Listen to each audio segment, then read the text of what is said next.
Azulf Lawan, salam alaikum wa rahmatullahi ta'ala wa barakatuhu. Bonjour. Du rêve au cauchemar, de la naïveté à la conscience, de l'inaction et les divisions. À quand l'unité et l'action? Nous étions tous et toutes des innocents, les rêves pleins la tête. Nous aimions notre pays d'un amour sincère et doux. Nous étions tous des frères et des sœurs, unis, désireux au plus profond de nos cœurs de servir notre patrie, de lui offrir le meilleur de nos capacités et de la construire pour qu'elle devienne un pays riche, prospère, libre et où la vie serait joyeuse et plaisante pour tous ses enfants. Rien ne nous faisait peur. Rien ne nous empêchait d'apprendre et de progresser, et aucun obstacle n'était à la hauteur de notre détermination et de notre désir de réussir. De réussir pour nous, pour nos familles et pour notre patrie. Nous étions des enfants qui faisaient des kilomètres pour aller apprendre à lire et à écrire, pour parfaire notre éducation et pour construire et forger nos caractères. La fatalité n'était pas notre ami. Le renoncement n'était pas notre tasse de thé. Nous marchions le ventre vide, mais les pieds solides et très courageux. Nous marchions et nous bravions le froid sec qui titillait nos os et qui gelait et nos mains et nos orteils.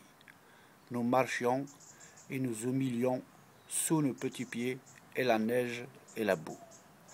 Nous marchions et nous narguions et la faim et la soif et la chaleur qui nous suçait le peu d'eau qui restait dans nos corps frêles et amaigris. Nous avancions ensemble, entre copains et entre amis, vers la liberté et vers l'autonomie. Nous voulions honorer et ressembler un peu à ceux qui s'étaient sacrifiés pour que nous puissions vivre dans la dignité, pour que nous puissions rattraper à notre pays tout le temps perdu à faire des guerres qui ne voulaient pas nous abandonner, et pour que nous puissions enfin vivre sur notre terre comme tous les humains que Dieu avait créés. Nous ne connaissions ni la haine, ni la peur, ni la tristesse, ni la rancune, ni la jalousie, ni le mensonge, ni la fourberie, ni la calomnie, ni la méfiance, ni le désir d'écraser celui qui nous était inférieur ou celui qui était par le destin fragilisé.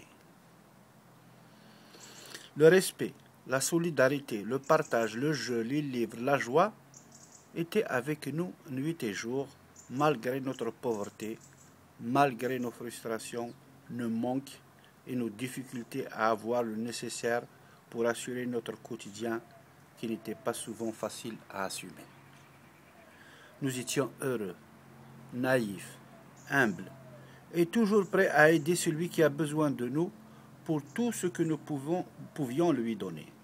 Nous étions les fils et les filles d'une Algérie que nos ancêtres avaient pendant des siècles rêvé. Et puis, le temps est passé et l'insouciance est perdue. Et puis, nous avions rencontré des hommes sans pitié, des hommes égoïstes comme jamais, des hommes avares à un point que nous n'aurions jamais imaginé.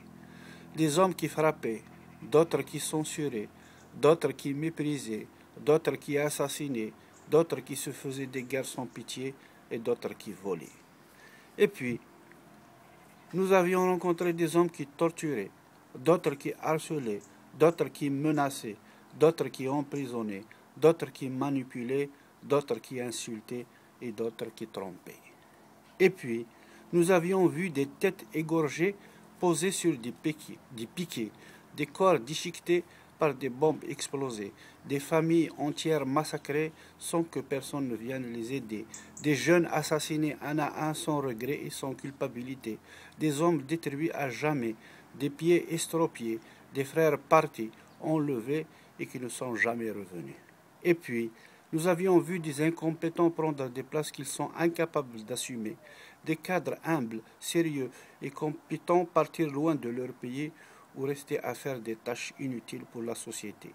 la corruption remplacer l'économie, le savoir déserter les universités, les hôpitaux devenir des endroits où la souffrance est aggravée.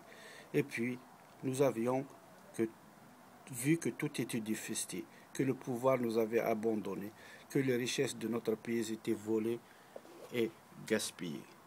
Et je me suis mis à pleurer en implorant Dieu et tous les saints de mon pays que ceux qui ont tué notre Algérie trouveront devant eux un jour des hommes et un peuple qui leur diront « 50 ans, barakat, 50 ans, ça suffit, 50 ans, veillent, 50 ans, vous avez tout ce qu'il vous faut pour l'éternité, partez et laissez ce pays à ceux qui veulent l'aimer, même si pour cela ils vont tous crever. » السلام عليكم.